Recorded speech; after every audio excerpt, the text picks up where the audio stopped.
ಇದನ್ನ ಅರ್ಥ ಮಾಡ್ಕೋರಿ. ಇದನ್ನ ಅವ್ರ ಕೈಯಾಗ ಕೊಡಂಗಿಲ್ಲ. ಇದು ಇರುವುದಲ್ಲ. ಈಗ ಒಂದೊಂದು ತಿಳಿಯಂಗೆ ಹೇಳ್ತೀನಿ ಕೇಳಿ. ಕನ್ನಡ ಶಾಲೆಗಳು ಯಾಕೆ ಮುಚ್ಚಾತಾವ್ರಿ? ಖಾಸಗಿ ಶಾಲೆ ಕೊಡ ಅಂತ ಮುಚ್ಚಾತಾವಲ್ಲ, ಹೌದಲ್ರಿ? ಖಾಸಗಿ ಶಾಲೆ ಅವ್ರಿಗೆ ಲಕ್ಷ ರೊಕ್ಕ ಇಸ್ಬೋದು, ಕನ್ನಡ ಶಾಲೆ ಅವ್ರು ಕೊಡುದು, ಖಾಸಗಿ ಶಾಲೆ ಅವ್ರು ಕೊಡುದು. ಕನ್ನಡ ಶಾಲೆ ಬಾಗ್ಲಾಕಂತವು ನಮ್ಮ ಮಕ್ಕಳು ಖಾಸಗಿ ಶಾಲೆ ಕಲ್ಸಂತ ಉದಾಹರಣೆ ಇಷ್ಟ. ಇದೇ ಉದಾಹರಣೆ ತಿಳ್ಕೊಂಡ್ಬಿಡ್ರ. ಈಗ ಪ್ರತಿಯೊಂದು ರೈತನ ಹೊಲ ಕಬ್ಜಾ ತಗೊಂಡವ, ಆಫೀಸ್ ಕಟ್ಟಾವ, ಕಂಬಾನು ಹುಡ್ಯಾವ, ಕಬ್ಬು ಮುರಿಯಾವ, ಕೌಲಿನೂ ಮುಚ್ಚಾವ, ಬಾವಿನೂ ಮುಚ್ಚಾವ. ಪ್ರಸಂಗ ಬಂದ್ರ ಹಂಗ ರಸ್ತೆದಾಗ ಮನಿ ಬರ್ತಂದ್ರ ಮನಿನೂ ಕೆಡವಾವ. ಇದನ್ನ ಅರ್ಥ ಮಾಡ್ಕೋಬೇಕಾಗೈತಿ ನಾವು. ಇವತ್ತು ಏನಾದ್ರ ಅವಾಗ ನಾವು ಅನುಮತಿ ಕೊಟ್ಟಪ್ಪ ಅಂತಂದ್ರ ಬರೋ ದಿನಗಳಲ್ಲಿ ನಮ್ಮ ಮೋಟರ್ಕ ನಮ್ಗೆ ಏನ್ ಮಾಡ್ತಾನಪ್ಪ ಅಂತಂದ್ರ ಮೀಟರ್ ಕುಡಿಸ್ತಾನು. ಮೀಟರ್ ಜೊತೆಯಲ್ಲಿ GPS ಅಂದ್ರ ಮೊಬೈಲ್ ಕರೆನ್ಸ್ ಹಾಕ್ತಿರ್ತಾರೆ. ಇವತ್ತು ನಮ್ದೊಂದು 5 ಎಕರೆ ಜಮೀನ್ ಐತಿ. ನೀ ಎಷ್ಟು ಕರೆನ್ಸ್ ಹಾಕ್ಸಪ್ಪ? ಏನ್ ಬ್ಯಾಡ ಹಾಕಿಲ್ಲ, ಈಗ ಒಂದು 15,000 ರೂಪಾಯಿ ಹಾಕಿ ಅಂದ್ರೆ ಒಂದು 3 ತಿಂಗಳು ಆತ. 3 ತಿಂಗಳು ಆದ ನಂತರ ಬಡ ಕಬ್ಬು ಹಚ್ತಿರ್ತು. ಟೈಮ್ ಯಾಕೆ ಬಂತು? ಆ ನಂತರ ಅರ್ಧಾಕ ಒಂದು 4 ಸಾಲ ಉಳಿತಾವ. GPS ಮುಗಿತು. 25 ಆಳುಗಳ ಕಬ್ಬು ಹಚ್ಚಾಕ ಬೀಜ ಸುಲುತ್ತಿ, ಗೊಬ್ಬರ ಹಾಕಿದಿ, ಟ್ರ್ಯಾಕ್ಟರ್ನ ಸಾಲ ಕೊಡ್ತಿ. ಆದ್ರ ಅಲ್ಲಿ ರೊಕ್ಕಿಲ್ಲ. ಕರೆಂಟ್ ಮಾತ್ರ ಅದಾವ ಮ್ಯಾಲ, ನಿಂದ ಮೋಟ್ರ್ ಮಾತ್ರ ಬಂದ್ ಆಗಿ. ಇದು ನೀವು ಬಹಳ ಅರ್ಥ ಮಾಡ್ಕೋಬೇಕು ವಿಷಯ. ಅವಾಗ ನೀ ಏನ್ ಮಾಡವ? ಆಯ್ತು ಹೋಗಿ ಸಾಹೇಬ್ರ ನಾವು ಉಡುಪತ್ತಲ್ಲಿ ಆಧಾರ್ ಕೊಡಂತ ನಾವು ಮೊದಲೇ ತಾಸಿಗಿದೆ. ಹೌದಾ?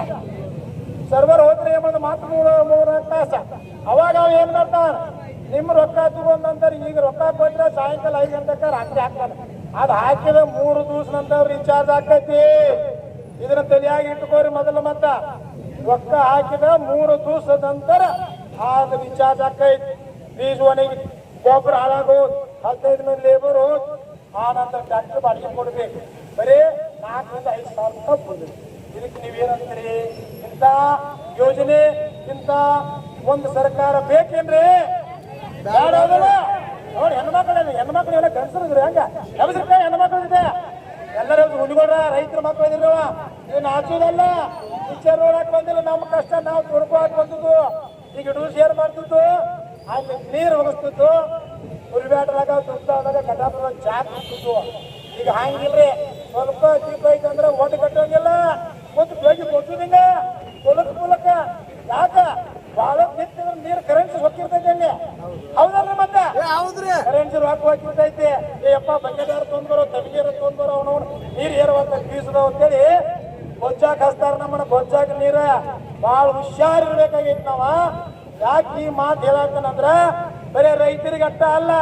ಈಗ ಏನಿವ್ರು ಬೇಕ್ರಿ ಅವ್ರ, ಹೋಟೆಲ್ನವ್ರ, ಚಾದ ಅಂಗಡಿಯವ್ರ, ಬಾರ್ದವ್ರ, ನೀವು ಏನೈತಿರ್ಲ ಕಮರ್ಷಿಯಲ್. ನಿಮಗ ಇವತ್ತು ಕಮರ್ಷಿಯಲ್ 1 ಯೂನಿಟ್ 7 ರೂಪಾಯಿ ಇರ್ಬೋದು, 8 ರೂಪಾಯಿ ಇರ್ಬೋದು. ಖಾಸಗಿ ಬಂತಂದ್ರೆ 12 ರೂಪಾಯಿ ಊಟ ಬರ್ತೈತಿ. ಅರ್ಥ ಮಾಡ್ಕೋರಿ ನೀವೆಲ್ಲರೂ. ಒಬ್ಬ ರೈತರು ಅನ್ಬೇಡ್ರಿ.